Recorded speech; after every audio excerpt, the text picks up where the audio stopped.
નમસ્કાર દર્શક મિત્રો, @ગુજરાતમાં આપનું સ્વાગત છે। હાલ તો રાજ્યના અનેક ભાગોમાં એટલી ભયંકર ગરમી પડી રહી છે કે જેના કારણે લોકો ભારે ત્રાસી ગયા છે અને આવામાં ચોમાસાના અસલ વરસાદની ગુજરાતવાસીઓ સહિત ખેડૂતો રાહ જોઈને બેઠા છે।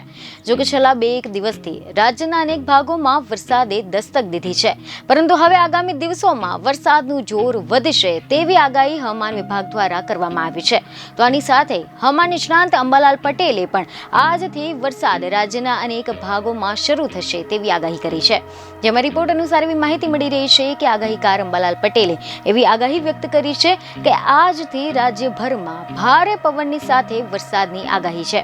ગઈકાલ રાતથી જ વરસાદની અસર શરૂ થઈ ગઈ છે। સમગ્ર રાજ્યમાં સારો વરસાદ આવશે। બુધ અને શુક્ર ગ્રહ આંધ્રા નક્ષત્રમાં આવતા વરસાદની આગાહી કરવામાં આવી છે।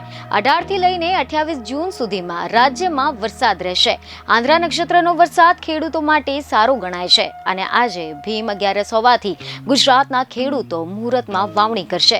તો બીજી તરફ હવામાન વિભાગે એવું જણાવ્યું છે કે હાલ ગુજરાતનું ચોમાસું નવસારી સુધી જ પહોંચ્યું છે।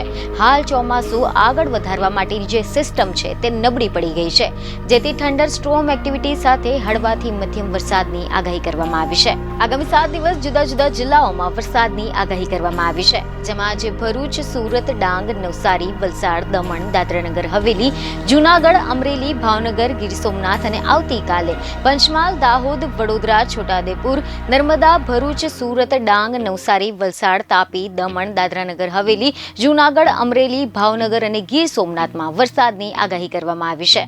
બીજને ખબરો સાથે ફરી મળીશું। ધન્યવાદ।